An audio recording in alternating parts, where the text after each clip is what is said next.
Newgent, chef, dietitian, and cookbook author. And today I'm going to make for you something that was inspired by my mom's banana bread, and I'm turning it into muffins, but not just any muffins. These are ideal for breakfast. So let me get started with telling you what you're going to need to make this recipe. We're going to start with 4 bananas and make sure they're really ripe, and then go on to 3/4 cup of oats. We have a 1/2 cup of Greek yogurt, plain Greek yogurt, no flavor in that. And then 1 1/4 teaspoons of vanilla extract and 1/4 teaspoon of almond extract. And do make sure those extracts are pure, best flavor that way. And then we're going to move on to dry ingredients. We're going to need 1½ cups of whole wheat pastry flour, 1 teaspoon baking soda, 3/4 teaspoon baking powder, and 1/2 teaspoon of sea salt.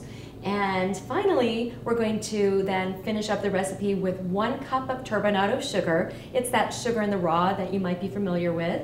And then we have a combination here of 1/4 cup of melted unsalted butter and 2 teaspoons of unrefined peanut oil to really bring out all of the nuttiness. We have 3 eggs, and then at the very end, we're going to fold in a 1/2 cup of chopped walnuts. And to get started with this, what we want is 4 bananas, and then we're just going to take a potato masher here, and the good old-fashioned potato masher, and mash up those 4 bananas, and make sure they're very, very ripe. The riper the better for this, so it's going to be a little easier to mash up, and it's going to be sweeter that way. So 4 of those bananas.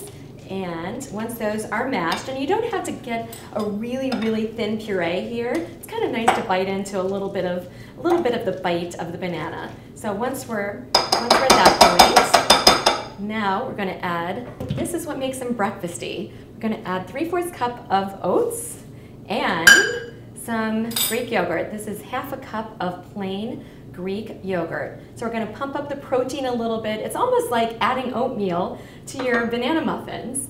And then we're going to finish this with some pumping up the extracts here. So 1¼ teaspoon of pure vanilla extract and 1/4 teaspoon of pure almond extract. And I go a little heavier on the extracts because I'm going a little bit lower in fat here. And when you do that, you just want to make sure you have as much flavor as possible. I like to add the combination to of vanilla and almond extract because the almond extract is going to kind of bring out a little bit of nuttiness. And we're going to add nut flavor in 3 different ways to this recipe. So we have the almond extract, and then we're going to add a little bit of unrefined peanut oil later. It's a type that when you smell it, you're going to smell peanuts. And then at the very end, we're going to fold in some walnuts, about 1/2 cup of chopped walnuts. It's great when they're roasted or toasted to even bring out a little bit more nuttiness. Okay, so we're going to set that aside, work on our dry ingredients. And what I have here is 1½ cups of whole wheat pastry flour. So we're going to kind of upgrade our muffins here. Instead of using an unbleached white flour or just any kind of white flour, we're going to get some whole grains here, and you can use whole wheat pastry flour interchangeably with your all-purpose flour. So we have that, and then we have 1 teaspoon of baking soda, 3/4 teaspoon of baking powder, and a 1/2 teaspoon of sea salt. And just kind of whisk that all together just so everything is just evenly combined in our bowl. For the sweet part of our recipe, we have 1 cup of turbinado sugar. So it's that sugar in the raw. It's less processed than your refined sugar. And to that, we still want some fat in this because these are muffins after all. But what I've done is I cut the fat down a little bit. I've added Greek yogurt. So the creaminess of that Greek yogurt means you don't need quite as much of that butter. But instead of all butter, I'm using 2 teaspoons of unrefined peanut oil, just again to pump up all of the nuttiness in here. So once that's mixed together evenly, I'm going to add, this is 3 whole eggs that are already kind of lightly beaten. And once that's done, and now we can put this all together. All right, so now it's time to add our mashed banana mixture in here. All right, so here we go with the mashed bananas. This is looking divine. So our oatmeal and banana nut muffin combination, so whatever you want to call it. All right, stir this all together.